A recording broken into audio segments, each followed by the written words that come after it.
Hi guys, tonight we'll travel back to a Norway that few today can truly imagine. A land of deep fjords and snow-covered villages, living under the shadow of an occupying force. You'll hear about the quiet acts of defiance, the scarcity that touched every home, and the slow, unyielding tension that settled over daily life. This isn't a tale of battles or gunfire. It's about survival, dignity, and the quiet endurance of a people who refused to forget who they were. But before we begin, if you're someone who loves slow, curious dives into forgotten worlds, tap the like button, subscribe, and let me know in the comments where you're watching from. I'd love to get to know my viewers better. The first thing that struck most Norwegians in April 1940 was not the roar of aircraft or the thunder of naval guns, but the silence that followed. One day, the streets of Oslo bustled with merchants calling out their wares, fishermen unloading their catch, children laughing on their way to school. The next, German soldiers marched through those same streets with a precise, mechanical rhythm. They brought with them new rules, new faces, and an unspoken warning that nothing would be the same. For Anna, a young woman living in a small coastal village, the first days of occupation felt unreal. She had grown up watching the sea change with the seasons, trusting that the waves and the wind followed their own ancient laws. But now even the ocean seemed quieter, as if holding its breath. German patrol boats sat just beyond the harbor, their gray hulls blotting the horizon. At night, their searchlights swept across the water, catching the gulls in sudden bursts of white. The changes came quickly. Radios were confiscated in some areas. In others, people were warned about unapproved broadcasts. Posters appeared on walls overnight. Orders printed in both Norwegian and German, the two languages sharing the same cold authority.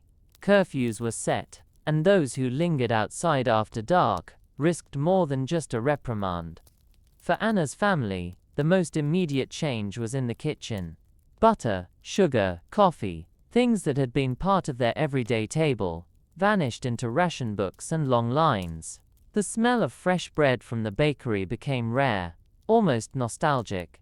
When flour was available, it was often coarse and mixed with substitutes, the loaves dense and heavy in the hand. People learned to make do with less, finding ways to stretch what little they had. Dried fish became a staple once more, not as a treat, but as necessity. Markets felt different too. Conversation there grew hushed, careful. A wrong word, even a careless joke, could be overheard and reported. Everyone had heard the stories. Someone taken for questioning, and not returning for weeks, sometimes longer. Anna's father reminded her to speak only of safe things in public, about the weather, the fishing, or the old stories from before the war. Yet, beneath this surface of quiet obedience, life continued. Children still played, though their games sometimes mimicked the world they saw around them. Wooden rifles were carved from scraps, and snow forts became barracks in winter. In the evenings, families gathered by candlelight, the flicker casting long shadows on the walls. They spoke softly about the past, and even more softly about the future. The nights were the hardest. With blackout curtains drawn tight, the world outside seemed even darker than usual. The absence of light made every creak of the house, every gust of wind against the shutters, sound louder, closer. Anna would lie awake, listening for the low hum of engines, German trucks moving along the coastal roads, or the distant thrum of ships heading north. It was in these moments, between wakefulness and sleep, that the weight of occupation felt most real. And yet, even in that heavy silence, there was a stubborn thread of hope. It lived in small acts, a hidden flag, a song hummed under one's breath, a loaf of bread shared without asking for payment. Norway had been taken, but in hearts and minds, it was still their own. Anna didn't yet know how long the occupation would last, but she understood that each day survived was, in its own quiet way, a kind of victory. By the summer of 1940, the rhythms of life under occupation had begun to settle into something that looked like normality on the surface, though it was a fragile and uneasy kind. The German presence was everywhere, at the docks, on the roads, in the very air, But so too was the quiet determination of the locals to endure. In Anna's village, the fishermen still went out before dawn, their small boats slipping into the mist without a sound, but now they carried more than nets. Hidden under tarps or beneath piles of gear, they sometimes smuggled letters, news, or even supplies from one village to another, trusting in the sea to conceal their tracks. It was dangerous work, and everyone knew it. German patrols often stopped the boats at random, checking papers, lifting tarps, and peering into barrels. A wrong move, a hidden paper could mean arrest. Anna's father had been a fisherman all his life, and though he still went out regularly, he was more cautious now. He spoke less of his trips, and when Anna asked about them he would only smile faintly and say, "The sea is the same, but the watchmen have changed." In the village square, life moved at a slower pace. People avoided gathering in large groups, and conversations were often interrupted when a German officer passed by. The sound of boots on cobblestones was enough to make everyone step aside. Shopkeepers kept their voices low, glancing toward the door before speaking freely. Some villagers tried to stay as invisible as possible, following every order to the letter. Others found small ways to resist, refusing to greet the soldiers, walking on the opposite side of the street, or speaking in dialects the occupiers couldn't understand. For Anna, the hardest moments were when she saw familiar faces wearing the armbands of local collaborators. These were men from nearby towns, Norwegians themselves, now working alongside the Germans. Some did it for money, others perhaps for power, but their presence was a sharp reminder that danger didn't always come from strangers. Food shortages deepened as the months went on. The ration cards felt like fragile lifelines, and every trip to the store was a test of patience. Sometimes the shelves were almost bare, and people would leave with only half of what they had hoped for. Anna's mother learned to make coffee from roasted barley, and to turn scraps of vegetables into hearty soups. Neighbors shared what they could, though they were careful not to let the Germans see such generosity. It might be taken as a sign of disobedience. Despite the restrictions, the seasons still left their mark on the land. Summer brought long hours of light, and the fields around the village bloomed with wildflowers. Children picked them and wove them into crowns, their laughter carrying on the warm breeze. In these moments, it was almost possible to forget the watchtowers at the harbor's edge. But then a convoy of trucks would pass, or a plane would drone overhead, and the illusion would break. Evenings were quieter than they had ever been. The blackout curtains remained drawn, and candles burned low to save wax.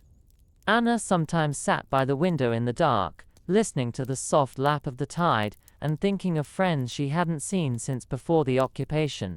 Letters traveled slowly now, and some never arrived at all. Each day was a careful balance between doing what was needed to survive, and holding on to the parts of life that felt truly theirs. And though the Germans claimed the roads, the buildings, and the harbors, they could not claim the quiet resilience that lived in the hearts of the people. That, Anna knew, was something no uniform could touch. Autumn came early that year, the chill arriving in the evenings long before the leaves had finished turning. The air smelled of wood smoke and salt, and in Anna's village, preparations for the colder months began as they always had. Stacking firewood, salting fish, storing root vegetables in cellars. But now, there was an added urgency. Winter under occupation meant more than snow and darkness. It meant the threat of shortages growing sharper with each passing week. The Germans tightened their control over supply routes, and shipments that once moved freely between towns were now delayed, inspected, or simply stopped. Fishermen returned with smaller catches, not always because the sea had been stingy, but because they had been ordered to hand over a portion of it to the occupying forces. Every household learned to stretch their rations further. Anna's mother became skilled at turning almost nothing into a meal. A thin stew that could be eaten for days, bread made from coarser and coarser flour, dried berries boiled into a sweet that pretended to be jam. Coffee made from chicory root became a morning comfort, though its bitter edge never quite fooled anyone. Conversations in the village took on a quieter tone. People spoke in hints and half-sentences, their eyes always watching the edges of the street for passing soldiers. There was still laughter, but it was softer now, often behind closed doors. Children played, but their games had changed, some imitating patrol marches, others building forts not just for fun but because they had seen their older brothers and fathers dig trenches. Anna often walked along the shoreline in the afternoons, when the tide was low and the gulls cried overhead. The sea had always been her place of calm, but now she noticed the way it reflected the war. The grey silhouettes of patrol boats, the occasional wreckage that washed ashore, a reminder that battles were being fought somewhere beyond the horizon. She thought often of her cousin in the north, who had written once about the German soldiers stationed in his town, and then no more letters came. Some people whispered about arrests, about neighbors taken away for helping the resistance. Others told stories of daring escapes across the border to Sweden, but these were always fragments, never the full truth. Trust was as precious as food now. The first snow arrived quietly one night, laying a thin white sheet over the roofs and boats. It softened the sharp edges of the village, made the streets look almost untouched. But Anna knew better. Beneath that snow lay the same cautious steps, the same watchful glances, the same heavy silence that had settled since the occupation began. And yet with the snow came a strange kind of peace. In the stillness of winter, it was possible to imagine that life could endure, that the land itself was holding them steady. Anna clung to that thought as the days grew shorter, telling herself that the season would pass, and with it, perhaps, the grip of the occupiers. Until then, survival meant moving carefully, speaking softly, and finding moments, however small, that still felt like freedom. Winter deepened quickly, turning the village into a place of muted colors and long shadows. The sun rose late and set early, leaving most of the day in a blue-gray twilight. The harbor froze along its edges, and the fishing boats had to break thin sheets of ice to leave in the morning. The cold was a constant presence. Inside homes, it lingered in corners and under doors, no matter how much wood was burned in the stoves. For Anna's family, firewood was as valuable as food. The Germans had taken over several storage sheds near the docks, and wood supplies were now guarded. Families rationed their own stacks carefully, sometimes using peat or dried seaweed to keep the fire alive through the night. It was an old trick from harder times, but the smell it left behind was sharp and earthy. The village streets were quieter than ever. Curfews kept people inside once darkness fell, and the snow absorbed the sounds of footsteps. When someone did pass by, their breath hung in the air like a ghost, vanishing into the dark. On the rare occasions when the soldiers spoke among themselves, their voices carried easily in the stillness. Anna avoided them when she could, slipping down side paths or waiting until they had passed. She was not afraid of them in the way one might fear a storm or a wild animal. It was a colder, more cautious kind of fear, the sort that told her to keep her head down and her thoughts hidden. Food was scarcer now, the sea was rough, and fishing trips were shorter. The ration cards felt thinner in her hands each week, and trips to the store became exercises in patience and disappointment. Her mother often left with less than half of what she had planned for. The shelves were a strange mix of emptiness and abundance, plenty of some things no one wanted, like coarse grain or pickled cabbage, and almost none of the things that made life feel normal. Yet the people adapted. Women traded recipes that used whatever could be found, and children learned not to ask for sweets. In the evenings, neighbors sometimes visited quietly, bringing small gifts, a handful of dried mushrooms, a jar of preserved herring. These exchanges were not just about food. They were reminders that even in the hardest times, kindness had not vanished. The blackout rules were stricter than ever.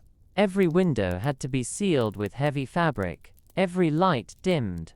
On stormy nights, when the wind howled around the corners of the house, Anna would sit by the stove and listen to the sea crashing against the rocks. Those were the nights she felt closest to the Norway she had known before the occupation. Untamed, wild, and beyond the reach of any soldier. And in that thought, there was a kind of quiet comfort. Even if everything else had changed, the sea and the mountains remained. They were watching, waiting, just as the people were. The winter would pass, and so, she hoped, would the men in gray uniforms. Until then, life went on in small, careful steps, each day another piece of a long, unbroken thread of endurance. By late January, the snowdrifts along the village streets stood taller than a man, and the wind carved patterns into their surface like the lines of an old map. The cold seeped into everything: clothes, walls, even the wood of the fishing boats. People moved more slowly now, wrapped in layers, their footsteps leaving dark patches where the snow melted beneath them. Life was reduced to essentials: staying warm, finding food, and avoiding trouble. The Germans kept their presence visible, even in the worst weather. Their patrols still moved through the streets, boots crunching on ice, rifles slung over their shoulders. The sight had become familiar, yet never comfortable. Anna noticed how people instinctively stepped aside, pressing themselves into doorways to let the soldiers pass. It was not just fear, it was the understanding that the smallest misunderstanding could change a life forever. Supplies grew tighter. The fishing fleet had been ordered to deliver part of each catch directly to the occupiers, leaving less for the locals. Anna's father returned from sea, with tired eyes and lighter baskets. Sometimes, he brought only enough for their family, with nothing left to trade. Her mother stretched every meal as far as it would go, adding more water to soups, cutting bread into thinner slices. Meat was rare now, appearing only when a neighbor shared, or when an old hen could no longer lay eggs. Yet, amid this scarcity, the bonds between villagers seemed to deepen. There was an unspoken agreement to help each other when possible. A widow down the street received firewood from someone who left it quietly by her door. The baker, when he had a good day, would set aside a small loaf for an elderly man who could no longer work. These acts were done without thanks or ceremony. They were simply part of surviving together. Evenings were the hardest time. The blackout made the houses feel like small islands adrift in the darkness. Candles burned low to save wax, and shadows danced across the walls. Anna would sometimes listen to her parents speak in hushed voices about rumors. Ships sunk at sea, resistance fighters hiding in the forests, or news from London carried on secret radios. She wasn't supposed to know about those radios, but everyone had heard whispers. Listening to them was dangerous, yet the thought of hearing a voice from beyond Norway's frozen silence filled people with hope. The sea remained her quiet refuge. On calm days she walked the shoreline, watching the pale winter sun glitter on the ice floes. The water was dark and cold, but it was still free, still moving. Standing there, Anna imagined a time when the village would no longer live under watchful eyes. It felt far away, but the thought warmed her more than the thickest coat. For now, survival meant enduring each day, without losing the small pieces of themselves that made them who they were. And as long as those pieces remained, Anna believed, so too would the Norway they loved. February brought storms that seemed determined to test the endurance of both land and people. The wind roared in from the sea, rattling shutters and bending the pines along the coast until their branches scraped the snow. Waves slammed against the harbor wall, sending spray high into the frozen air, where it crystallized before falling back like shards of glass. For days at a time, fishing boats stayed moored, their lines thick with ice, and the village settled into a tense stillness. Without the catch, food became scarcer than ever. Anna's family relied on what they had stored: barrels of salted fish, jars of preserved berries, and whatever root vegetables had lasted this far into winter. Each meal was an exercise in careful planning. Her mother had a way of making even the smallest portions feel like enough, but Anna could see the worry in her eyes when she counted what was left in the pantry. The Germans, unaffected by shortages, seemed to live as though the war were far away. Their supply trucks arrived regularly, their uniforms always clean, their boots polished. They had taken over the large house at the edge of the village, one that had once belonged to a shipping merchant. Now its windows glowed with light every night, a small defiance against the blackout that everyone else had to obey. It was a reminder of the distance between those who ruled and those who endured. Still, life did not stop entirely. Children went to school, though their lessons now included German language classes. Some parents encouraged their children to learn, seeing it as a skill that might keep them safe. Others quietly told them to forget the words as soon as they left the classroom. Anna's younger brother, Eric, brought home a small German booklet one day, and their father quietly burned it in the stove after supper. "Some things," he said softly, "are not meant to take root here." The cold weather also brought a kind of strange privacy. With the streets nearly empty, it was easier to slip away for a walk or to visit a neighbor without drawing attention. Anna often carried a basket with her, pretending to deliver food, while sometimes the real purpose was to pass on a scrap of news, something overheard from the soldiers, or a rumor about the resistance. These moments felt dangerous, but they also made her feel part of something larger than the small world inside their home. At night, when the wind eased, she would stand by the covered window and listen for the faint hum of engines far out at sea. Some said it was Allied ships moving in the dark, others believed it was only the German patrols. No one knew for certain, and perhaps that uncertainty was its own kind of hope. The storms eventually passed, leaving behind a village wrapped in deep snow, and a silence so complete it felt almost fragile. The people moved through it carefully, conserving their strength, their words, and their spirit for the long road still ahead. By early March the days began to lengthen, though the cold still lingered. The sun's return brought a pale light that stretched further into the evenings, revealing the slow thaw along the edges of the harbor and the black earth beginning to show beneath the snow. It was a quiet reminder that seasons changed no matter what uniform ruled the streets. For the villagers, this was a small but welcome shift. Fishing boats started venturing out again on calmer days, though the catches were still modest and heavily watched. German officers often stood on the docks, noting each boat's return and inspecting baskets before the fish could be taken home or traded. Sometimes, they took the best of the catch for themselves, leaving the smaller, less desirable fish for the locals. The market had a different feel now. Once a lively place where neighbors exchanged news as easily as goods, it had become cautious and subdued. People spoke in short phrases, their voices low, often looking over their shoulders before saying anything more than polite greetings. Anna noticed how quickly conversations changed when a soldier passed by, as if a shadow moved over them. Her own family kept their exchanges with the occupiers minimal. Her father would nod politely when addressed, but his words were always brief and neutral. Anna's mother, who once had been warm and talkative, now saved her smiles for neighbors and family, never offering them to those in uniform. Food remained a daily concern. The ration book seemed to shrink with each passing month, and finding ways to make meals from the little available had become a skill in itself. Anna's mother made soup from fish bones, thickened with barley or potatoes when they had them. A rare treat came when a neighbor traded a jar of cloudberry jam for a length of fishing line, a taste of summer in the middle of winter's end.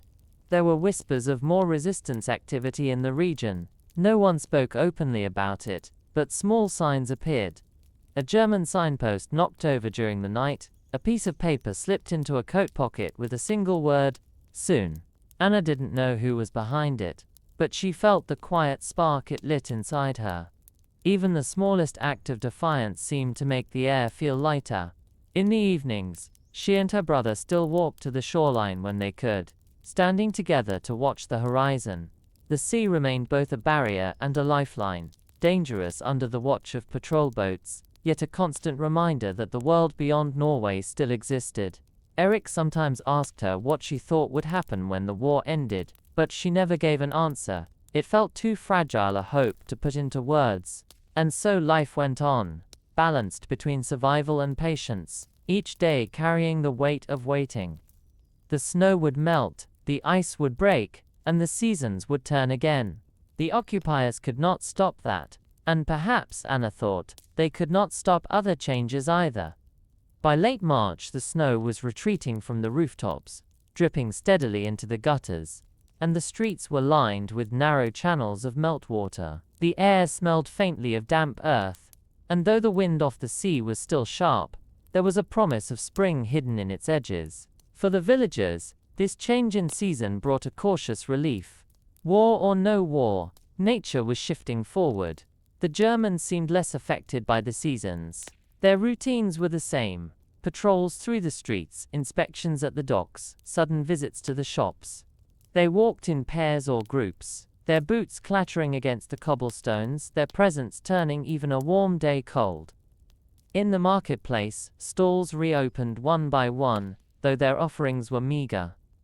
Fresh fish was still the most common food, but vegetables were scarce, and fruit almost non-existent unless preserved from the summer before. Anna's mother traded a small knitted scarf for a sack of carrots, thin and twisted, but still bright with color. A welcome sight after months of gray and brown meals. The villagers were learning to live with the constant watch of the occupiers, though it was never comfortable. There was an art to looking busy without drawing attention, to greeting soldiers with just enough politeness to avoid suspicion, but never enough to invite familiarity. Some people spoke of those who collaborated more openly, and not kindly. The sight of a local man walking alongside German officers, laughing as if they were friends, left a bitter taste. Yet others warned against judgment. No one knew what bargains someone might make to protect their family. Anna spent more time by the water now that the weather allowed it. The harbor ice had broken, drifting away in jagged pieces, and the waves moved freely again. She liked to watch the fishing boats push out into the open, their sails small against the vast horizon. Each time they returned safely, it felt like a quiet victory. In the evenings, the curfew still kept the streets empty, but the longer daylight hours allowed families to linger together before night closed in. Anna's family often sat around the small table, mending clothes or carving wooden handles for tools. Her father sometimes told stories from before the war, about journeys up the coast, or storms survived at sea. These stories were more than entertainment.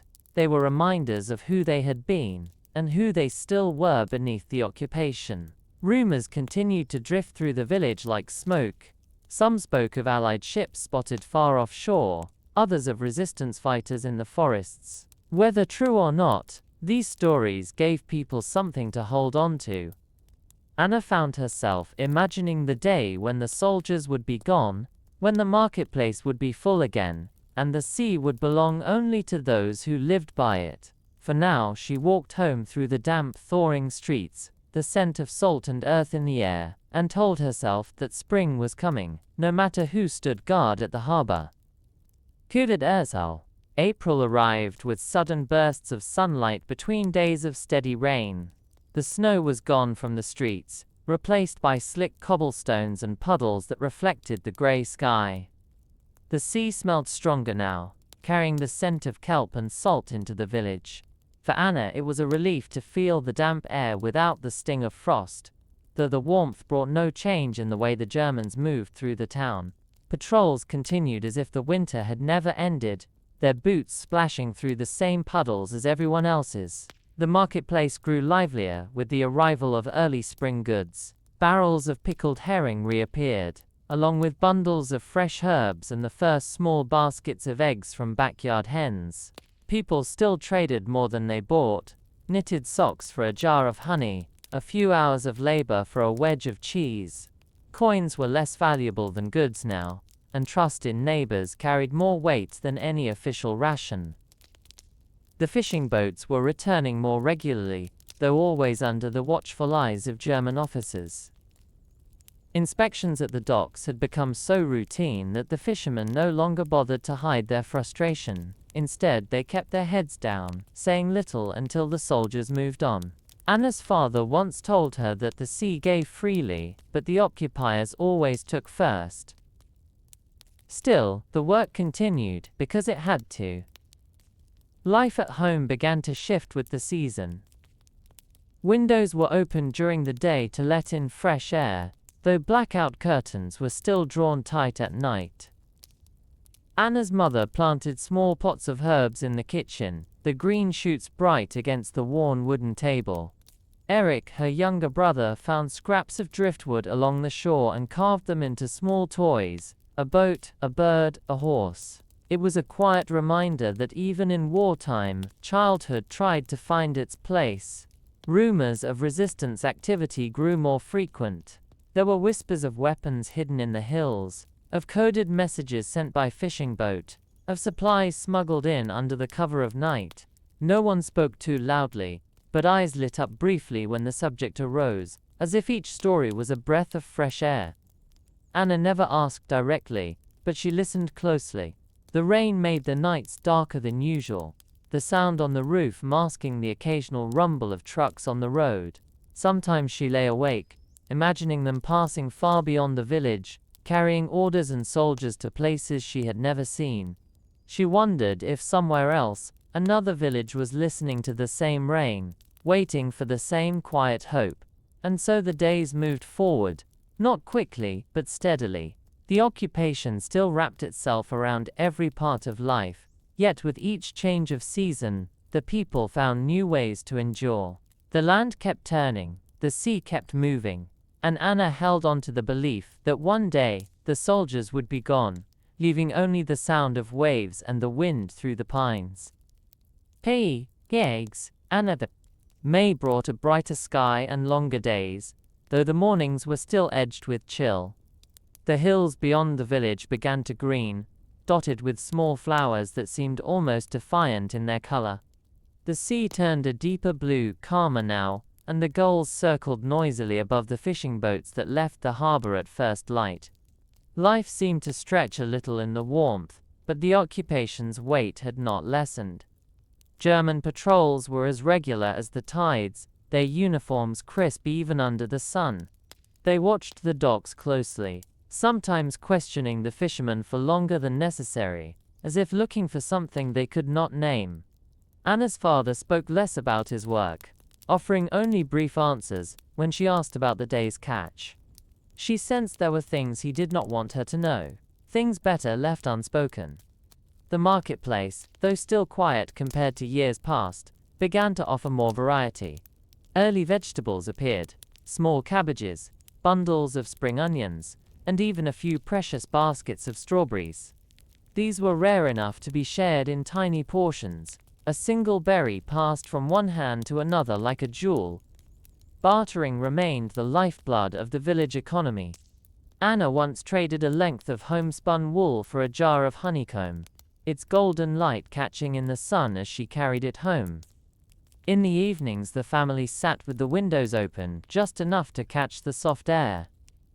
The blackout curtains still hung ready, to be drawn quickly at sunset, but for a brief hour before night, they allowed themselves the sight of the harbor turning gold in the fading light. Eric carved small boats from scraps of wood, floating them in the shallow pools left by the tide, while Anna mended nets with her father. These quiet tasks carried their own comfort. Talk of the resistance became more pointed. A neighbor claimed to have seen a coded message scratched into the side of a shed, while another whispered that someone had hidden supplies in the forest north of the village. The Germans must have sensed the same restlessness. Their searches of homes became more frequent, and they questioned travelers more harshly at the road's edge. Anna's family kept their home tidy but plain, offering nothing to catch the wrong kind of attention. At night, the village lay in darkness, except for the faint glow from the German headquarters. Anna often lay awake, listening to the quiet murmur of her parents' voices and the steady rhythm of the sea beyond. Each day felt both heavy and fragile, yet the signs of spring reminded her that change was still possible. Flowers had returned to the hills, the sea was once again alive with movement, and perhaps, she thought, freedom could return in its season too. Until then they would endure, one long day at a time. June arrived with a burst of warmth that seemed almost strange after so many months of cold. The days stretched late into the evening. and the light lingered over the harbor, long after the patrols had finished their rounds. The sea shimmered in the sun, and the hillsides filled with the scent of pine and wildflowers. Yet even in this gentle season, the occupation was never far from sight. German patrol boats still moved along the coast, their gray shapes breaking the calm of the water. Soldiers walked the streets as they always had, though in lighter uniforms now, their rifles slung more casually. The marketplace was busier, with more stalls open, but the air of caution remained. Conversations were quick, glances wary. People had learned to measure their words as carefully as their food rations. The fishing was good that month. Anna's father returned with baskets, heavy with cod and herring, though a portion was still claimed by the occupiers before it ever reached the family table. Even so, there was enough left over to trade for fresh vegetables and butter, luxuries after the long winter. Her mother made fish cakes one evening, their scent filling the house, and for a moment it felt like life before the war. In the longer daylight, people worked on repairs they had postponed through winter.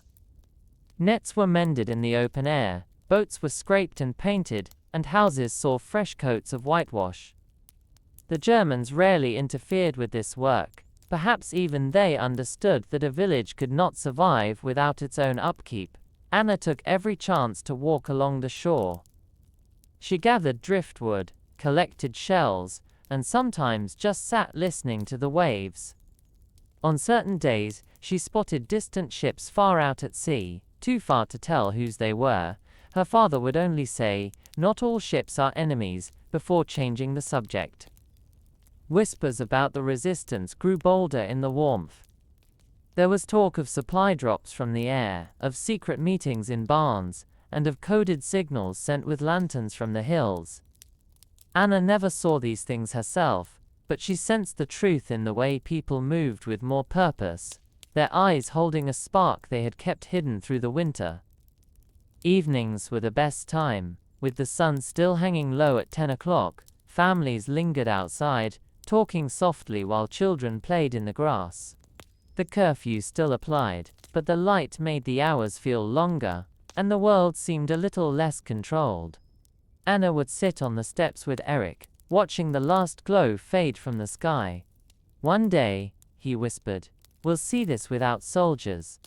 She didn't answer, but she held on to the thought as the first stars appeared.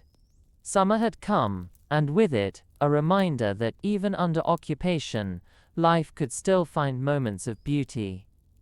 July brought the warmest days yet, with the air thick, with the smell of salt and wildflowers. The sea lay calm under a high blue sky, and the fishing boats moved in and out of the harbor like clockwork. Children swam in the shallows when the tide was gentle, their laughter carrying over the water, though parents kept a watchful eye, both for the currents and for the soldiers who sometimes wandered near. The Germans seemed more relaxed in summer, but their presence was no less constant. They lounged near the docks, smoking and speaking in low voices, or walked through the market with an air of casual authority. Anna noticed how the villagers avoided their gaze, even in the bright sun, and kept their greeting short. It was a habit that had become second nature. The marketplace was full compared to the winter months. Baskets of fresh berries appeared alongside smoked fish, herbs, and butter. Anna's mother traded a small knitted shawl for a pot of honey, its golden surface glistening in the light. Such trades were a quiet joy. Each exchange meant something good could be brought to the table without touching the precious ration books. Life felt busier now. Men worked on repairing nets and boats, women tended gardens, and children helped gather firewood for the seasons ahead. The Germans rarely interfered with this work, perhaps knowing it kept the village running, and running villages meant steady supplies for them. Still, the sense of watchfulness never faded. Whispers about the resistance grew more direct. There was talk of a group hiding in the hills, helping people escape across the border to Sweden.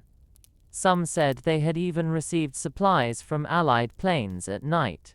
Anna had never seen anything herself, but she caught glimpses of strangers passing through the village. Men with weathered faces who didn't linger, and women carrying bundles wrapped too tightly to be ordinary shopping. Evenings were long and golden. The curfew still hung over everyone's heads, but the extra light gave a sense of freedom, however brief. Anna's family often sat outside after supper, listening to the soft hum of the sea and the occasional call of a gull settling in for the night. Eric liked to skip stones until the last light faded, counting the ripples before each stone sank. On one such evening, Anna's father pointed to the horizon where a faint silhouette moved slowly across the water. "Not German," he murmured, then said no more. Anna held the image in her mind, a distant ship on a calm sea, heading somewhere beyond their reach.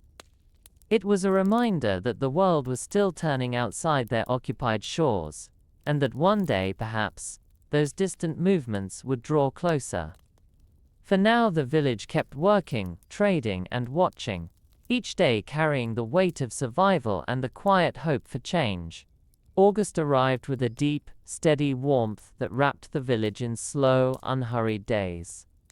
The air carried the scent of pine from the hills and salt from the sea, and the water shone like polished glass in the late afternoons. It was the height of the fishing season, and the harbor bustled from dawn until dusk. Boats returned heavy with cod, herring, and mackerel, their crews moving quickly to sort the catch before the Germans came to claim their share. The routine was so practiced now that no words were needed, just the silent exchange of baskets, a curt nod from the soldiers, and the weary look on the fishermen's faces as they carried home what remained. The market thrived in its quiet way. Fresh vegetables from gardens appeared alongside smoked fish, butter, and jars of berry preserves. Bartering was at its peak during these months. Anna's mother traded 3 days' work sewing for a sack of potatoes and a jug of goat's milk. The abundance was welcome, but everyone knew it was temporary. Soon the weather would turn, and every household was already thinking about what they could store for the winter. Resistance whispers had taken on a new tone, less cautious, more certain. Someone claimed to have seen lights flashing in a coded pattern from the cliffs at night. Another spoke of supplies hidden in a barn outside the village. Anna didn't ask questions, but she noticed the way certain neighbors slipped away at odd hours, returning with tired but purposeful expressions. Evenings were still long, the sun dipping low but never disappearing entirely. Families made use of the light to finish chores, or to sit outside, letting the day's heat linger on their skin. Anna liked to walk along the beach with Eric, the water lapping gently at their feet. Sometimes they collected shells, other times they simply walked in silence, listening to the gulls cry overhead. One evening, as they sat watching the horizon, a strange object appeared far out to sea, low and dark against the setting sun. Eric thought it might be a submarine, while Anna wondered if it was just a trick of the light. Their father, when told, only said, "There are more eyes on these waters than you think." The Germans were still watchful, though they seemed to sense less urgency in summer. Patrols were slower, inspections less harsh, but no one mistook this for kindness. It was simply another rhythm of control.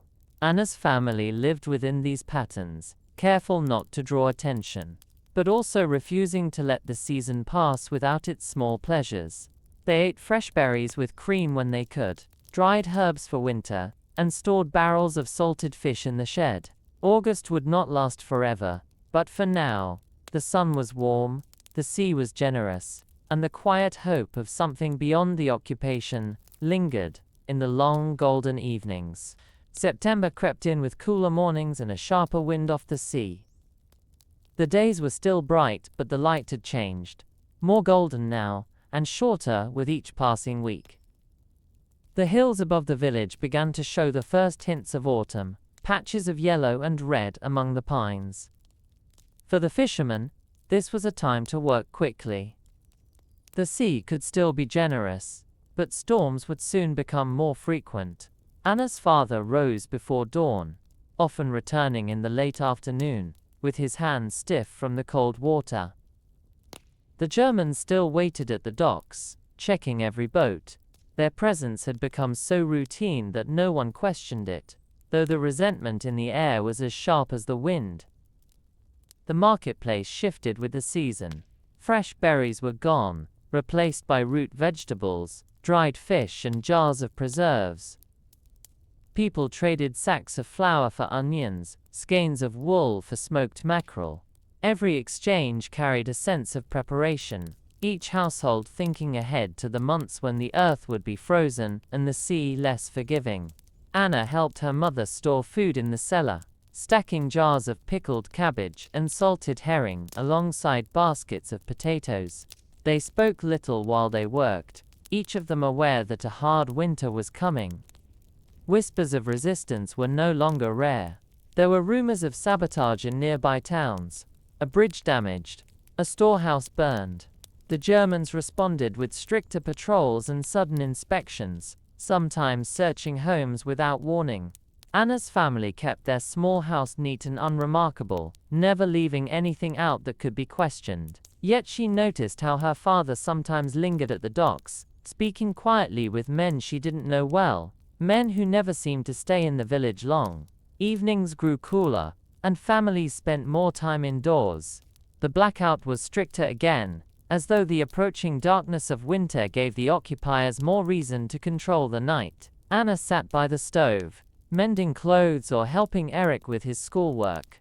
Sometimes, over the sound of the fire, she could hear trucks passing on the main road, their engines fading into the distance. Once, late at night, she woke to the sound of footsteps outside. Slow, deliberate, crunching on the gravel. She held her breath until they passed. September felt like a month balanced on the edge.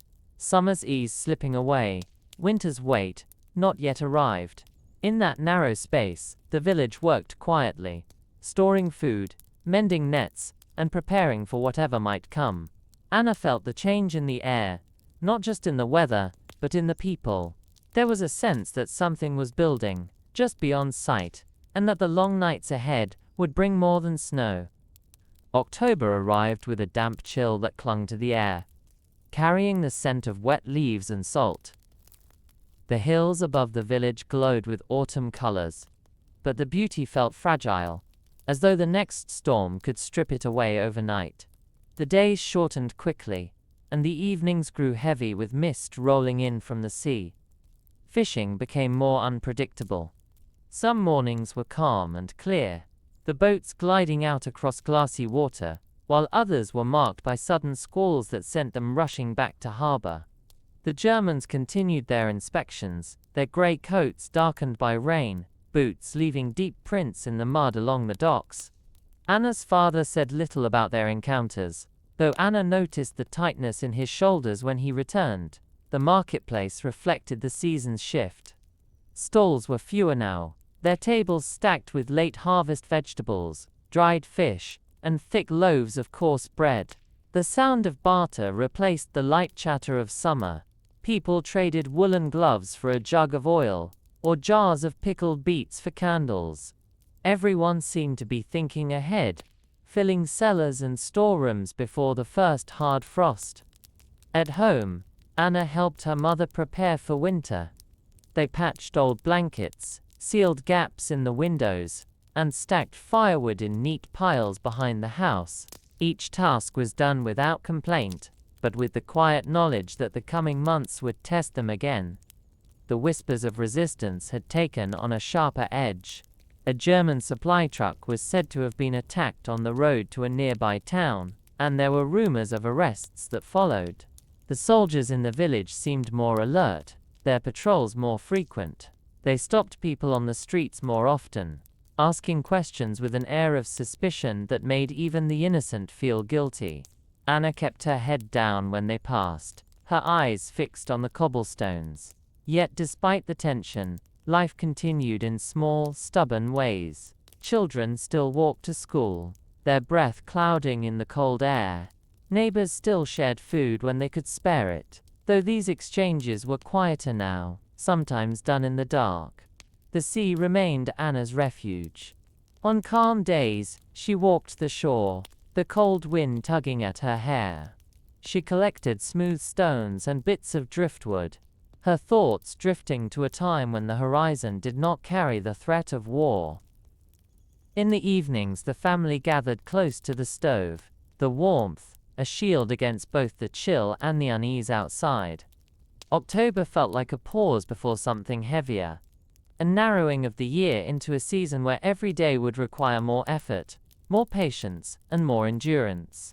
Anna didn't know what the winter would bring, but she sensed it would demand everything they had left to give.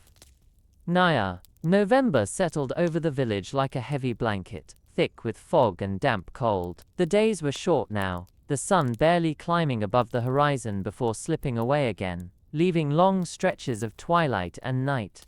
The sea turned a darker shade of steel, its surface restless under the bite of the wind.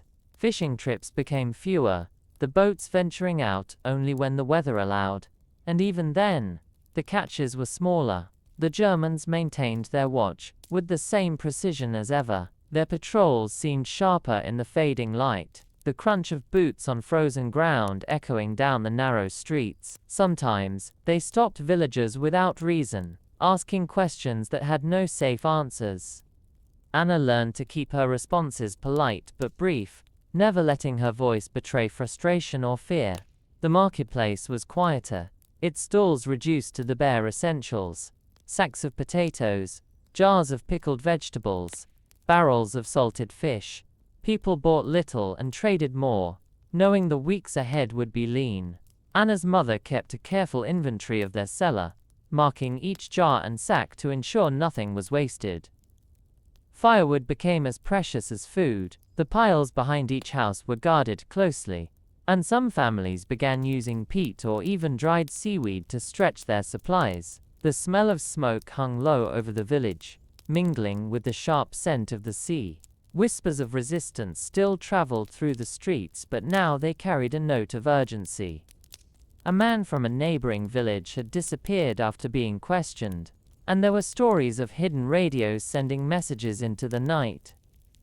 Anna never saw such things herself, but she noticed how her father sometimes left after dark, returning hours later with no explanation. Inside their home, life was a careful rhythm of work and warmth. Anna helped her mother mend clothes by lamplight, the blackout curtains drawn tight.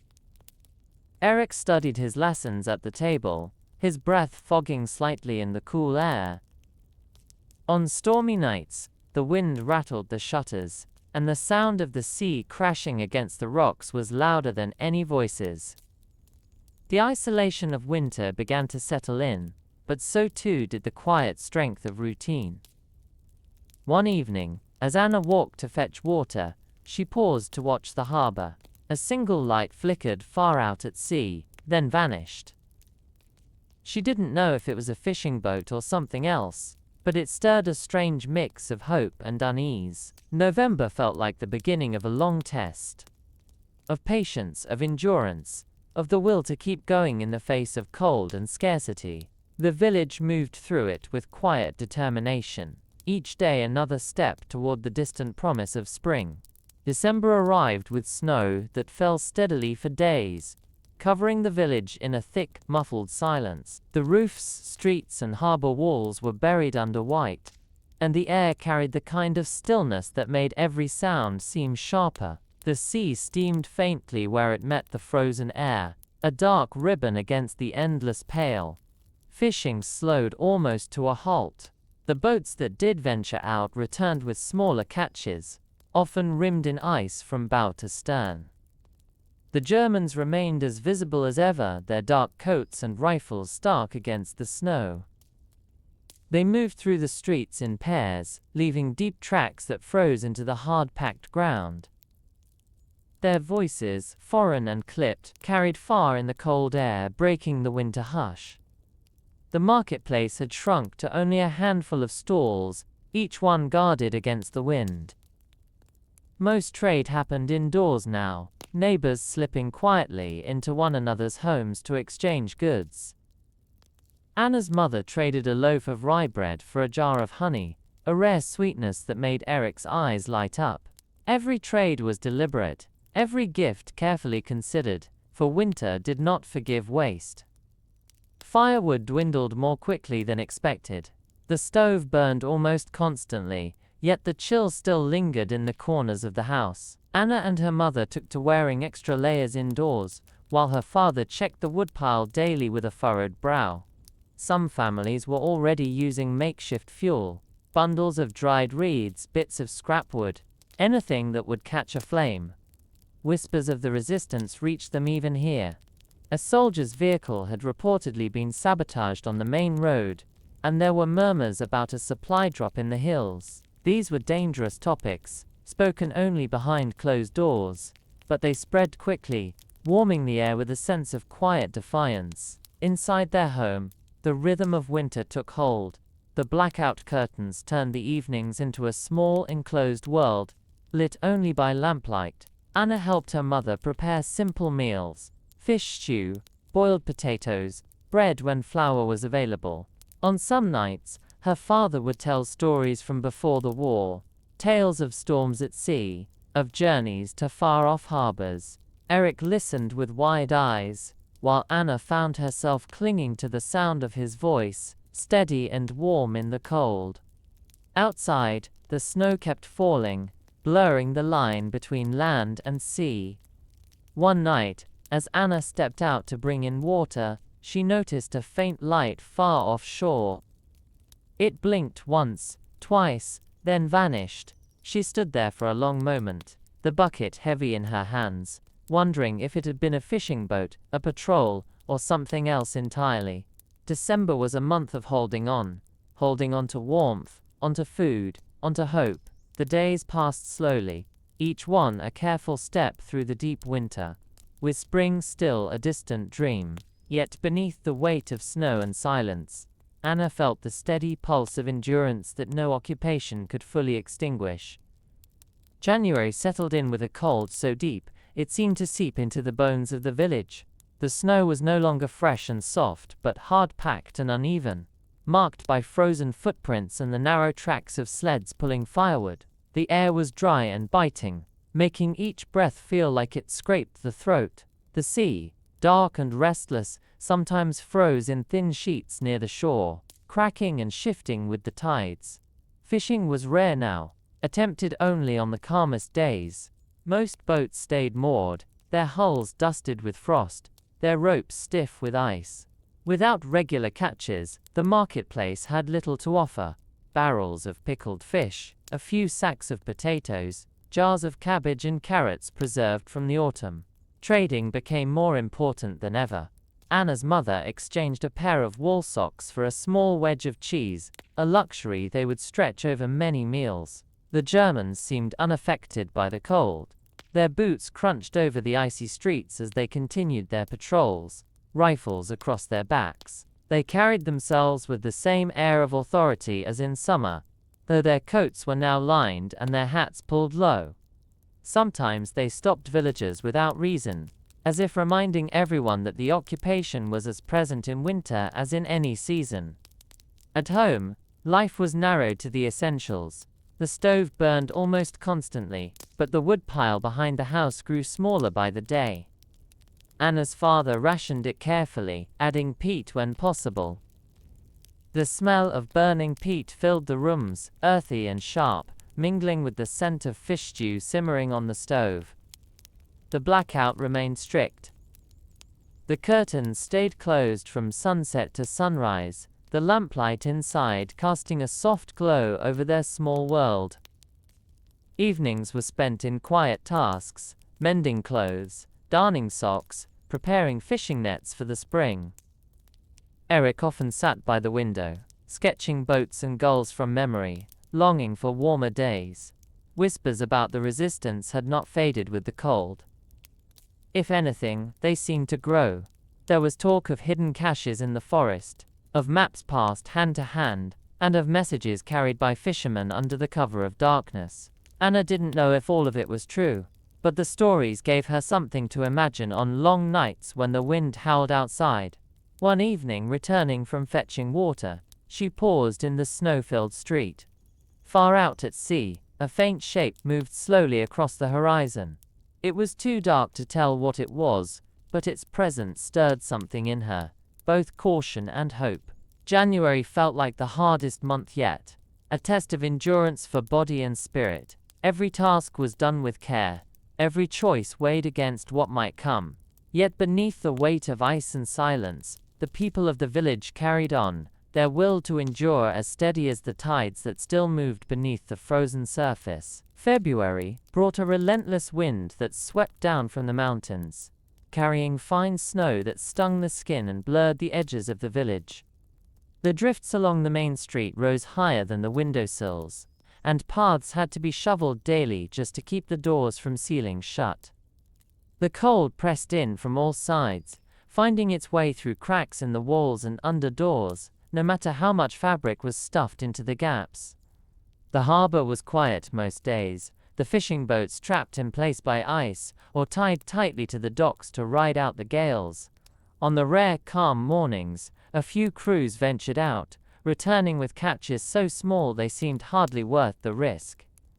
Still, any fish was precious in these weeks, and the marketplace came alive for an hour or two when the boats arrived. Barrels of salted herring stood beside jars of pickled beets, and the smell of smoked mackerel drifted in the air. Trade was brisk but hushed, people leaning close to speak over the wind. Anna's family relied heavily on what they had stored in the cellar: potatoes wrapped in burlap, jars of preserved vegetables, sacks of dried beans. The cheese they had traded for in January was gone, and meat was now a rare memory. Her mother grew more inventive with each meal, turning scraps of bread into dumplings, and stretching thin broths with barley. The Germans moved through the snow with the same order as always, their boots leaving deep tracks that froze solid in the street. Their patrols stopped anyone carrying large bundles, inspecting baskets and sacks with gloved hands. Once Anna saw them pour out the contents of a bag of flour onto the snow, searching for something hidden, then leave it spoiled where it lay. Whispers of resistance still traveled quietly between trusted neighbors. There were rumors of coded notes hidden inside loaves of bread, of messages carried by fishermen under the cover of night. Anna noticed that her father had begun taking longer walks to the docks, even on days when the weather kept most people indoors. When she asked, he only said he was checking the boats, but there was a tone in his voice that suggested more. Evenings were the heart of their winter life. With the curtains drawn and the stove burning low, the family sat close, the outside world reduced to the sound of wind against the walls. Eric read aloud from an old book, his voice filling the small space, while Anna and her mother mended clothes or untangled fishing nets. The quiet moments were as important as the food or the fire. They were what kept them whole. One night, after a storm passed, Anna stepped outside to see the sky washed clear, the stars bright over the frozen sea. Far off, she thought she saw a faint flicker of light on the horizon. There, then gone again. It could have been a ship, or just her eyes playing tricks in the cold. Either way, it left her with the same thought she carried every winter, that beyond the darkness, something was moving toward them, even if they could not yet see it. March arrived with a slow thaw, though winter still clung stubbornly to the land. The snow along the streets began to sag and darken, revealing patches of gravel and mud beneath. Icicles dripped steadily from the eaves, and the sound of water trickling into the gutters was a quiet reminder that the seasons would change, no matter how long the cold had held on. The sea remained cold and gray, but the ice near the harbor had broken into jagged plates that shifted with the tide. Fishing boats ventured out more often now, their crews returning with baskets of cod and herring that seemed almost abundant after the leanest months. The marketplace, though still subdued, felt livelier. Barrels of fish were set beside sacks of potatoes, jars of preserved cabbage, and bundles of dried herbs. People spoke in slightly louder voices, and there was even a brief laugh or two, though always under the careful watch of the German patrols. The occupiers had not lessened their presence. Soldiers still moved through the streets in pairs, inspecting goods, and stopping villagers at random. One morning, they searched a fishing boat for nearly an hour, pulling apart nets, and overturning barrels, before allowing the crew to leave. No one knew what they had been looking for, but the rumor was that resistance activity had increased along the coast. Anna's father seemed more restless these days. He made frequent trips to the docks, speaking in low tones with men who were not from their village. Sometimes, he came home with nothing but a coil of rope, or a patched net. But Anna suspected these errands carried purposes beyond fishing. Her mother never asked, though Anna noticed the way her eyes followed him when he left. At home, the family began preparing for the work of spring. Nets were checked and repaired, tools were sharpened, and the cellar was inspected to see what supplies would last until the first fresh vegetables appeared. The woodpile, once a point of worry, now seemed likely to last until the warmer weather truly set in. In the evenings, the light lingered a little longer each day. The blackout curtains still came down at sunset, but for that brief twilight, the harbor glowed gold under the fading sun. Anna liked to walk to the edge of the pier and watch the water shift between silver and blue, imagining it free of patrol boats and foreign flags. Whispers of the resistance grew bolder with the season. There was talk of supplies being smuggled in through hidden coves, and of coded signals sent from the hills. Anna caught fragments of these stories in the marketplace, and though she didn't know how much was truth, each one added to the quiet hope that the tide, both literal and political, might soon turn. March felt like a month caught between worlds. Winter still heavy on the ground, but the scent of spring already in the air. For Anna, it was a reminder that even under occupation, change was inevitable. The snow could not stop melting, the sea could not stop moving, and perhaps, one day, the soldiers would no longer walk their streets. April arrived with a gentler air, carrying the scent of damp earth and seaweed into the village. The snow was gone from the lower streets, replaced by puddles that reflected the pale spring sky.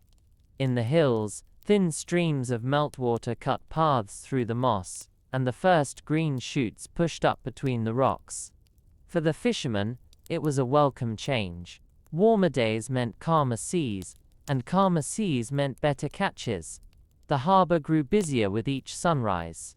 Boats returned with baskets of cod, pollock, and herring, their hulls glistening from the spray. Yet the routine inspections by the Germans remained as strict as ever. Soldiers stood on the dock, their notebooks in hand, checking every load before it could be taken away. Some days, they claimed only a portion of the fish. Other days, they took the best of the catch without explanation. The marketplace reflected the shift in the season.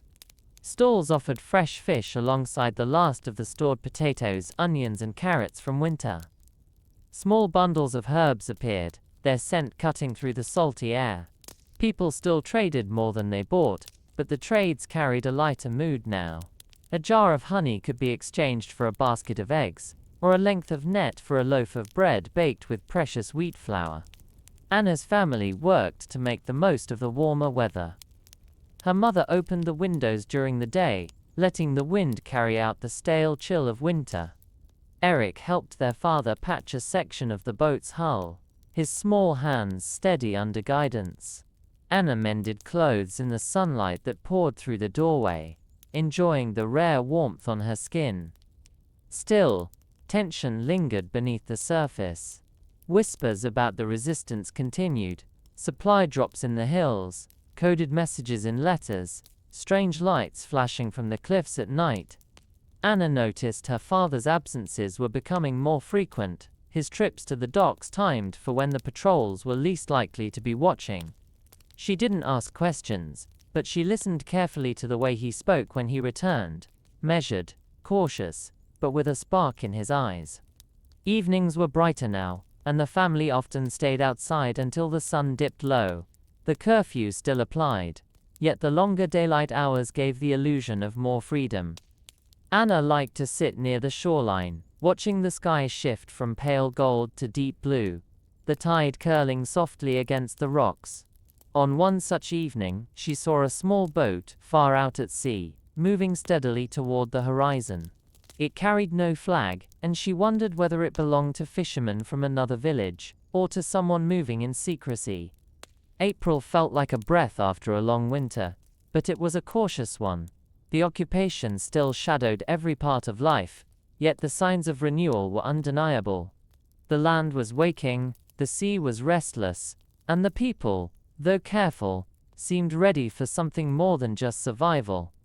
May unfolded with a brightness that seemed to stretch the days almost endlessly. The hills were now fully green, dotted with wildflowers that swayed in the breeze, and the air carried the mixed scents of salt, pine, and fresh growth. The harbor, once quiet under winter's hold, was alive again, boats coming and going from dawn until well into the evening, gulls wheeling overhead, their cries sharp and constant. The fishing was good, and for a brief time, the baskets brought ashore seemed heavy enough to lift spirits. But the German presence never faded.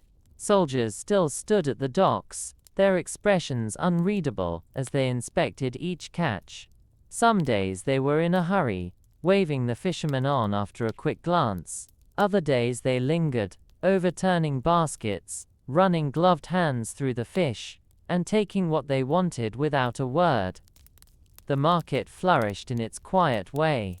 Stalls were crowded with fish, eggs, herbs, and early vegetables, small carrots, spring onions, and a few heads of cabbage. Bartering was brisk. Anna's mother traded a pair of woolen mittens for a jar of strawberry jam, the first real sweetness they'd had in months. The jar sat on the kitchen shelf for days before they opened it, saving it for a moment that felt worth celebrating.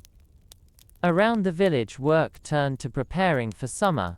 Nets were stretched out in the sun to dry, boats were scrubbed and painted, and gardens were planted in every available patch of soil. Anna and Eric helped their mother set seeds in the small plot behind the house. Potatoes, turnips, and a few herbs she swore would make even the plainest fish taste better. Whispers about the resistance grew bolder in the warmth. A neighbor quietly mentioned that a storehouse used by the Germans had burned down in the next town over, though no one could say for sure who was responsible. Others claimed that small groups were moving through the forests at night, guided by locals who knew the land better than any map. Anna began to notice patterns in her father's movements. How he timed his trips to the docks when the patrols were changing shifts. How he returned with a certain tension in his face that only eased after the door was closed behind him. She never asked, but she stored each observation away. Evenings were the best part of May. The sun lingered low over the water, painting it gold before dipping into the horizon. Families sat outside their homes, talking quietly while children played until the curfew forced everyone indoors. On one such evening, Anna stood on the pier and watched a small boat pass in the distance, its single sail glowing in the last light. It didn't look like any of the village boats. Its shape was unfamiliar, and it moved quickly, as if it had somewhere important to be.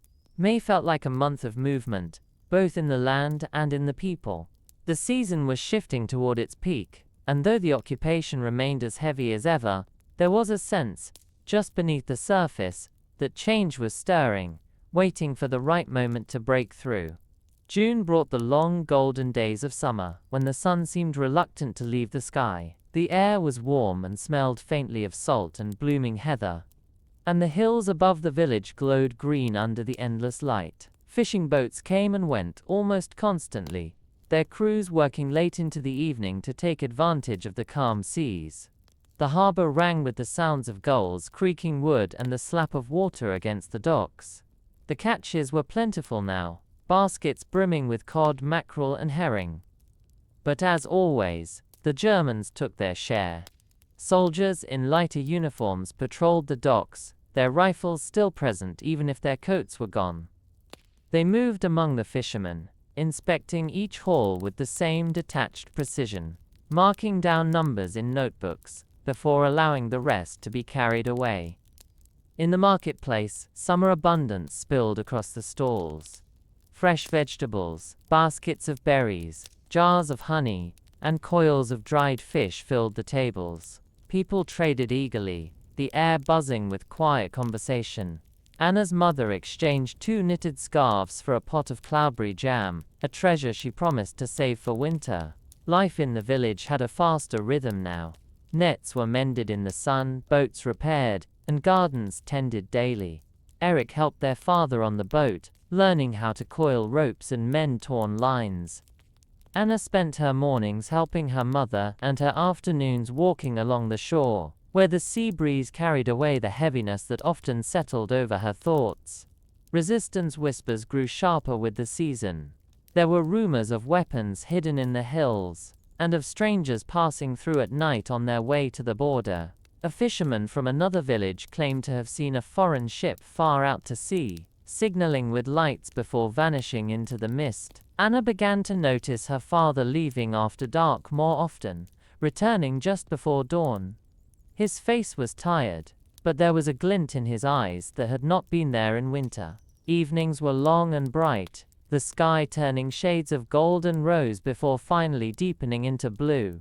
Families lingered outside their homes, talking in low voices, while children ran barefoot in the grass. The curfew still hung over them, but in the light of summer, it felt less oppressive, as if the sun itself was defying the order to retreat.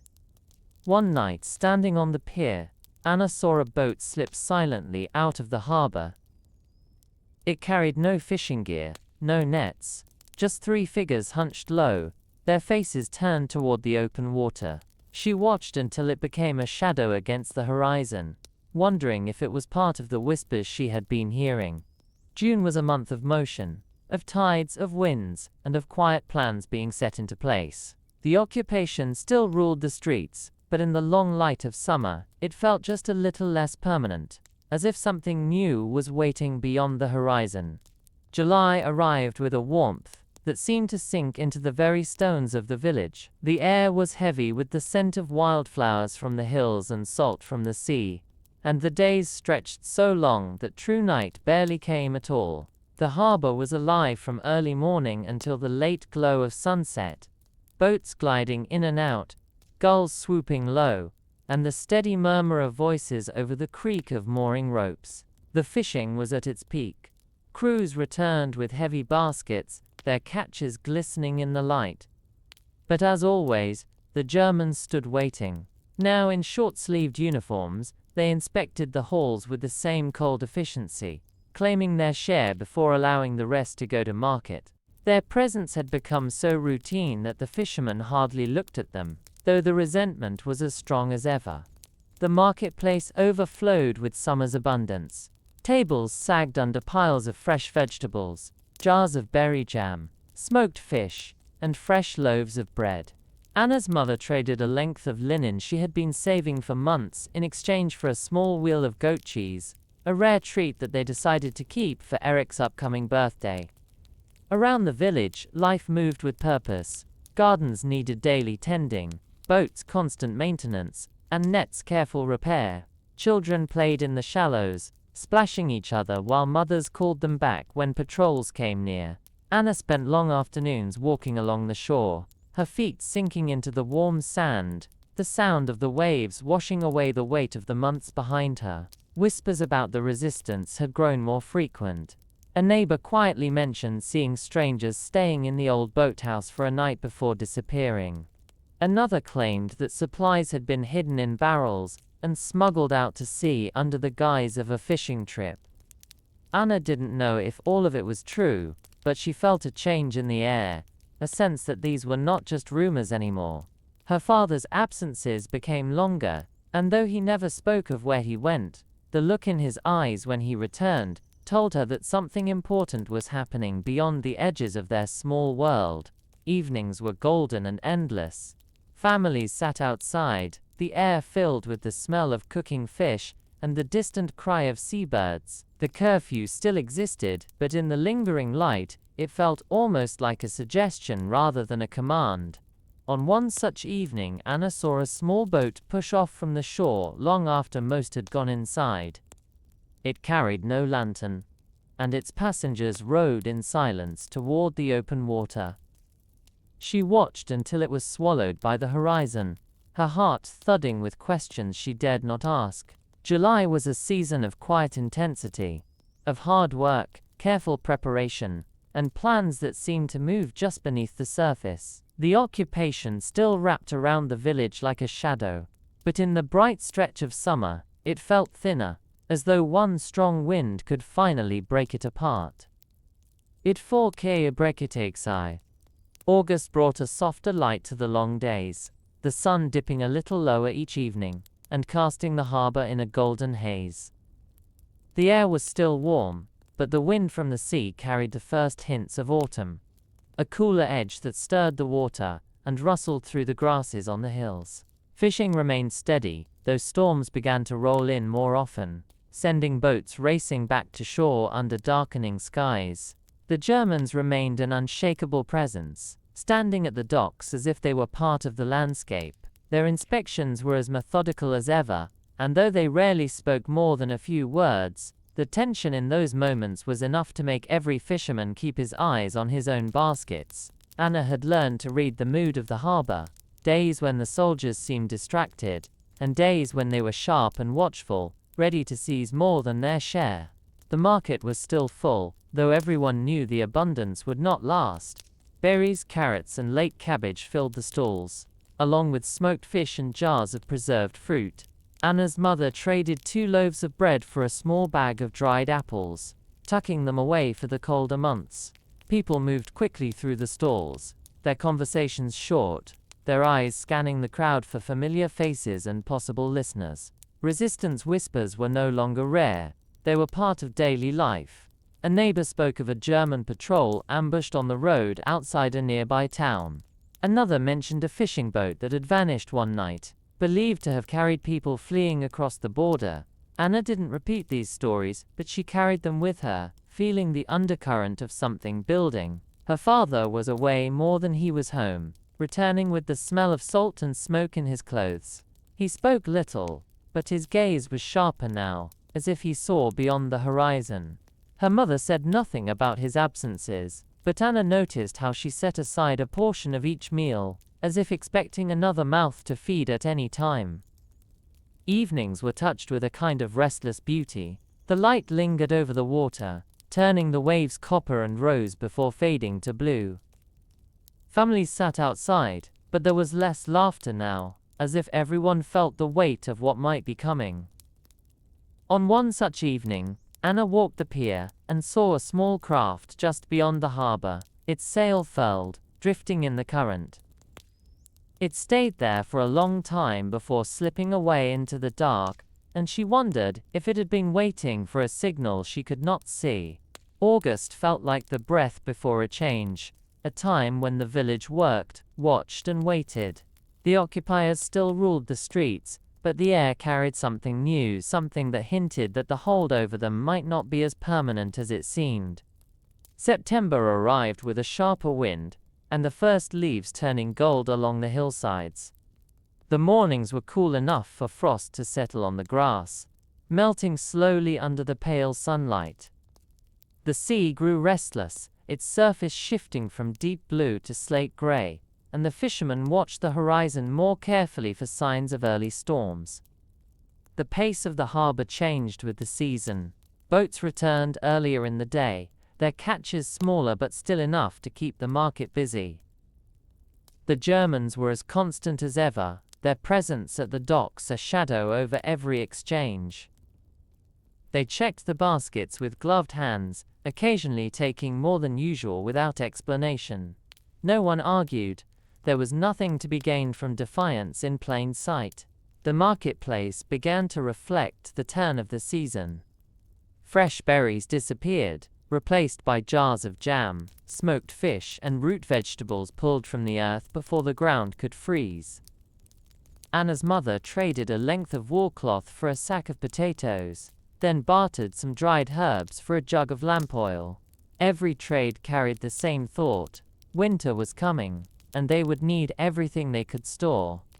Resistance talk was no longer confined to whispers. People spoke in low voices but with more certainty, as if events were no longer just rumors. A man from a nearby village had been taken away after the sabotage of a German storage building. and others said they had seen signals flashing from the cliffs during a recent moonless night. Anna began to notice more strangers passing through the village, men who stayed only a night, women carrying heavy bundles they did not open in public. Her father's absences grew longer. When he returned, his hands were rougher, his face lined with fatigue, but there was a steadiness in his gaze that made her think he was carrying something more than fish back from the sea. Evenings grew cooler, and the long summer light faded sooner each day. Families still gathered outside, but many moved indoors earlier, the glow from their windows hidden behind blackout curtains. Anna liked to walk the shoreline just before dark, when the last light painted the water in silver streaks. One evening, she saw a small boat anchored far out, its shape just visible against the fading horizon. It lingered until the first stars appeared, then was gone when she looked again. September carried a feeling of preparation, both for winter and for something else, something that hummed quietly in the background of every conversation. The occupiers still moved through the streets with their rigid authority, but Anna could sense a shift, subtle yet certain, like the slow change of the tide. October came with long shadows and a sharper bite to the air. The hills above the village blazed briefly with autumn colors before the wind stripped them bare, sending leaves swirling through the narrow streets. The mornings were often wrapped in fog that clung to the harbor until midday, muting the sound of waves against the pier. The fishing season was slowing. Boats still went out, but the catches were smaller, and storms began to creep in from the sea without warning. The Germans remained a constant presence on the docks, their coats heavier now, their eyes scanning each return. They still claimed a share of the fish, and though the fishermen complied, Anna could feel the tension in the air, an invisible thread stretched tight. The market reflected the change in the season. Tables now held mostly preserved goods, jars of pickled vegetables, dried fish, smoked meat, and sacks of potatoes. Fresh produce was rare, and when it appeared, it disappeared quickly. Anna's mother traded a jar of cloudberry jam for a bundle of wool yarn, planning to knit thick scarves before winter set in. Around the village, work shifted toward preparing for the cold months. Firewood was stacked in tall, neat piles. Nets were cleaned and stored. Boats were pulled farther up the shore, away from the reach of winter tides. Anna spent her afternoons helping to repair clothing, stitching patches onto worn jackets and darning socks until her fingers ached. Resistance activity seemed closer than ever. People spoke quietly of a German vehicle that had been found abandoned on the road, its tires slashed. Others mentioned hearing gunshots in the distance late at night, though no one could say for certain what had happened. Anna noticed her father leaving more often after dark, his steps measured but quick. Her mother never questioned him, but she always kept a lantern burning until he returned. Evenings had grown darker with the early sunsets, the blackout curtains came down sooner, and the lamplight inside their home felt warmer against the chill that crept in through the walls. Eric spent more time by the stove, drawing scenes from his imagination: ships at sea, forests in snow, villages without soldiers. One windy night, Anna walked to the shore and saw a faint glow far out on the water. It blinked twice, paused, then blinked again before disappearing. She stood there until the cold drove her back inside, the pattern of that light fixed in her mind. October felt like the closing of a door, the end of a season of gathering and the beginning of one of endurance. Yet beneath the preparations for winter there was an unspoken readiness for something else, something that seemed to be drawing closer with every passing week. November settled over the village like a heavy curtain, bringing shorter days, longer nights, and a damp chill that clung to everything. The sun rarely showed its face, and when it did, it hung low over the horizon, casting a pale, cold light that made the sea look like liquid metal. The wind from the north carried the scent of snow, though only thin flurries had fallen so far, dusting the rooftops and melting by midday. The harbor was quieter now. Fewer boats went out, and when they did, It was often only for a few hours before returning ahead of the unpredictable storms. The Germans still stood on the docks, their coats buttoned tight, their presence as fixed as the lighthouse on the point. They inspected every catch, sometimes taking half, sometimes only a token share, but always making their authority felt. The marketplace had shrunk to a handful of stalls. Most goods were preserved: pickled vegetables, dried fish, smoked meat, and hard bread that could last for weeks. Fresh food was rare and quickly gone. Anna's mother traded a skein of dyed wool for a small bag of sugar, a treasure she tucked away in a jar on the highest shelf. Around the village, preparations for winter became the focus. Firewood was stacked high against the walls, tarps were tied over boats, and the last of the gardens were cleared. Anna helped her father repair the shed roof before the snow arrived, holding boards in place while he hammered them down in the cold wind. Inside the homes, the rhythm of winter began early. Curtains were drawn tight against the damp, and lamps were lit before the afternoon was done. The blackout rules were as strict as ever, and the Germans made rounds to check for any stray glimmers of light. Anna's family gathered close to the stove in the evenings, the scent of peat and wood smoke filling the room.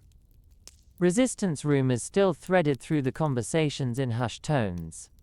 A German storage building in a nearby town had been set ablaze, and there was talk of weapons hidden somewhere in the forest beyond the hills. Anna's father's absences grew longer, sometimes stretching over 2 nights, and when he returned, his face was lined with fatigue, but also something sharper: purpose. Her mother didn't ask where he had been. She only set food before him and watched as he ate in silence. One evening, as Anna walked to the well, she saw a figure standing at the end of the pier. It was too far to tell who it was, but the stance was still, alert, watching the horizon. She paused, feeling the bite of the wind, and then the figure turned and disappeared into the darkness. November carried a sense of holding one's breath. The village moved through its days with quiet caution, storing away food, guarding their fuel, and keeping their eyes open for signs, whether of storms from the sea or of something larger on the horizon. The occupation still pressed down on them, but there was a change in the air, subtle yet undeniable, like the pressure before a breaking wave. Everyone seemed to feel it, though no one dared to name it aloud. December came with the first real snowstorms, sweeping in from the sea and burying the village under a thick shifting blanket of white. The wind howled through the narrow streets, rattling shutters and whistling under doors, and the harbor disappeared into a haze of blowing snow. The sea itself seemed to retreat into the mist, its horizon erased, leaving only the sound of waves striking the breakwater. Fishing almost stopped entirely. Only the most desperate crews went out, and when they returned, their boats were crusted with ice, their nets stiff and heavy. The marketplace became quieter than ever, with only a few stalls offering preserved goods: barrels of salted herring, jars of pickled beets, hard loaves of bread. Anna's mother traded a pair of knitted mittens for a small bundle of dried herbs, grateful for anything that could add flavor to their winter meals. The Germans were undeterred by the weather. Their patrols continued, boots crunching in the snow, dark coats dusted with frost. They inspected the docks, even when no boats came in. Their presence a constant reminder that the occupation did not rest for storms or seasons. The blackout rules were even more strictly enforced now, perhaps because the long nights made any stray light easier to see. At home, life contracted into the small circle of warmth around the stove. Anna helped her mother prepare simple meals: fish stew when they had it, boiled potatoes, bread made from the coarsest flour. Eric spent hours sketching in the dim light, his drawings filled with images of summer beaches and ships with full sails. Their father came and went at irregular hours, sometimes gone for days. When he returned, his clothes smelled faintly of salt and smoke, and there was a quiet urgency in the way he spoke to Anna's mother in low tones. Resistance rumors were stronger than ever. Some said that Allied ships had been spotted far out at sea, Others, that weapons had been hidden in barns throughout the region. A man from a neighboring village had disappeared after helping to guide strangers across the border. People spoke of it carefully, but the stories carried a spark that even the cold could not smother. One night, during a rare break in the storm, Anna stepped outside and found the world eerily still. The snow lay smooth and unbroken, and the stars shone with a clarity she hadn't seen in months. Far out on the water, she saw a faint flicker of light, one, then another, then darkness again. It could have been a ship, or perhaps just her mind weaving hope into the night sky. December felt like both an ending and a beginning. The year was closing, but something was stirring beneath the frozen surface of life in the village. The people were tired, cold, and worn thin by years of occupation, yet there was a quiet resilience in every step, every whispered word, every shared glance. The snow might bury the streets and the sea might hide beyond the mist, but both would return in their time, and so, she believed, would freedom. January of the new year began in deep silence. The snow lay thick and undisturbed over the village, muffling every sound except the occasional creak of ice on the harbor. The sea was a dark, shifting sheet beyond the frozen edge, its waves dulled by the cold. Days were short and gray, the sun a pale disk that barely cleared the horizon before sinking again, leaving the world to long stretches of darkness. The fishermen spoke little now. Most boats remained tied at the docks, their ropes frozen stiff, their decks coated in frost. Those who went out did so cautiously, and their returns were modest. Small baskets of fish that disappeared quickly into the marketplace or into German hands. The occupiers kept their routines unchanged. Patrols moved along the streets, boots cutting sharp prints into the snow, their breath visible in the frigid air. Inspections at the docks continued, even on days when there was nothing to inspect, the act itself seeming more about presence than necessity. The market was sparse, mostly salted fish, jars of root vegetables, and bread so dense it had to be cut with a knife.